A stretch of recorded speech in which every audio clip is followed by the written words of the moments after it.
Mga kabosses, welcome po dito sa ating YouTube channel, and for today's video, mga kaboss, ito, tatalakayin natin, no?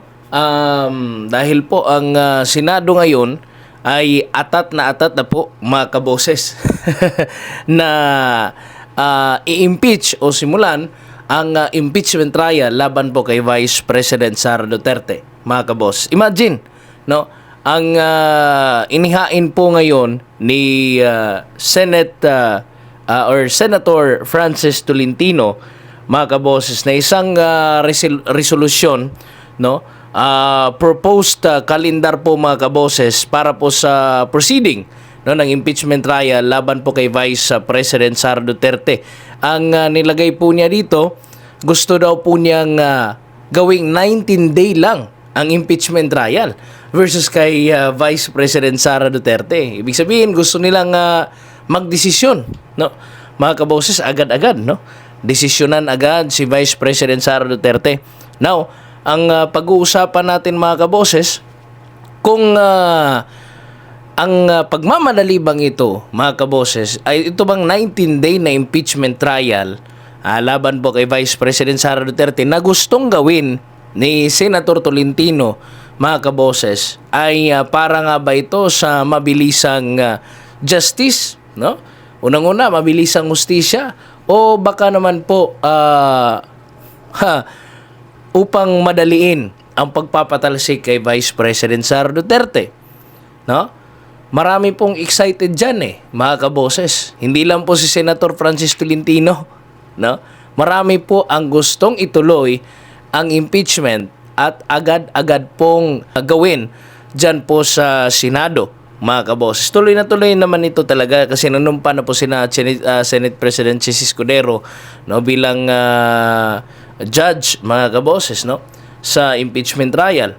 At ito na lang yung pinagdidebatehan, mga kaboses, kung kasi medyo matagal talaga ang proseso nito, no, mga kaboses. Ngunit dito tayo magre-react tayo sa inihain ni Senator Tolentino, mga kaboses, na hanggang June 30, ha. Anong petsa ngayon? Naka-record ito, mga kaboses, June 10, no? So nasa June 30 lang, mga kaboses, yung gagawin nilang impeachment hanggang June 30, mga kabos, ang gagawin nilang impeachment trial.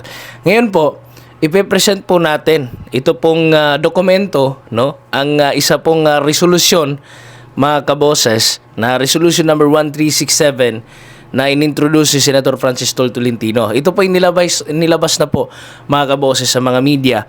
At isa-isahin po natin yung kanya pong inilabas na possible na calendar schedule, mga kabos, o calendar o proceedings, no, para po sa impeachment trial, mga kabos. So hindi na po natin babasahin ito pong first page, diretso na po tayo sa second page, mga kabos, kung saan nandun po yung schedule, no, ng impeachment trial laban po kay Vice President Sara Duterte. Ito po, June 11, Constitution of the Impeachment Court, mga kabos, which is bukas, no?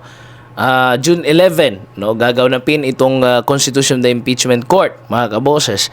Tapos from June 11 to 21, ibig sabihin 10 days po niyan, mga kabos, from June 11 to 21, submission po ng answer ni Vice President Sara Duterte. Ibig sabihin, submission of answer by Vice President Sara Duterte, mga kabos, in 10 days. Binigyan ng 10 days para makasumite ng answer si Vice President Sara Duterte.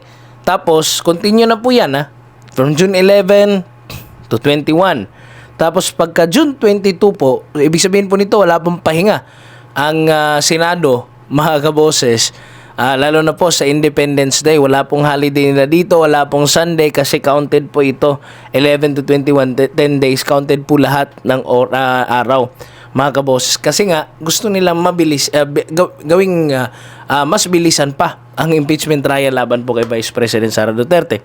Ito po, June 22, gagawin po ang reply o prosecutors. So matapos po mag-submit ni Vice President Sara Duterte, pagka June 22 na naman po, yun na po yung reply ng mga prosecutors, no? Tapos June 23, pagka kinabukasan sa morning daw, submission of trial briefs, mga kaboses. Tapos pagka afternoon ay mga opening statements na. Pagkatapos, June 24 to 25, 2 days po, mga kaboses, presentation of evidence. Ito na. Ito yung malupit, mga kaboses. Ito po yung kung saan po yung prosecution team, sina Laila de Lima, Terchel Jokno, no? Sino pa yung mga prosecution team? Marami yun no, mga anti-Duterte talaga, mga kaboses, yung mga naging prosecution team. Alangan naman maging pro, di ba? Puro talaga yan anti-Duterte noon pa man, mga kaboses, no? Presentation of evidence sa prosecution. Pagkatapos from June 25 to 26, continuous rin. Presentation of evidence na po ni VP Sara Duterte ng defense, mga kaboses. At siguro mga abogado niya, which is sinabi na po ni Vice President Sara Duterte na sila po ay handang-handa na, mga kaboses, no? Matuloy man o sa hindi ang impeachment trial, sila po ay handang-handa na. June 27, pagkakinabukasan po ay morning, rebuttal by prosecution, tapos pagka-afternoon ay rebuttal by defense, mga kaboses. Tapos pagka June 28, ito na, yung oral arguments, mga kaboses. 1 hour each for defense and prosecution. So tigwa 1 hour sila for oral argument. Ito, maganda ito napakinggan, but sa tingin po natin mukhang alanganin talaga yung oras na binigay, no? Mga kaboses, mukhang kukulangin talaga ang mga araw na to, but mamaya titingnan natin, mga kaboses. June 29, closed door meeting of senator judges. Ibig sabihin, pagka 29 po, yan na po yung time kung saan mag-uusap-usap yung mga senador, base po, mga kaboses, sa kanilang mga nakalap, no, na mga ebidensya, no, ano ba yung decision nila, mga kaboses. Tapos pagka June 30, ito na, no, rendition of verdict, mga kaboses. Dito nahatulan na si Vice President Sara Duterte pagka June 30, no. Now, marami po kasi ang nagsasabi, mga kaboses, na ano ba ito? Ano ba itong proposal ni Tolentino? No? Baka ano lang yan baka gusto lang niyang mabilis matapos, no? Mabilis ang hustisya or mabilis pong mapolitika si Vice President Sara Duterte. Hindi po natin mapinta si Tolentino kasi unang-una galing po yan sa mga Duterte, no? Pangalawa,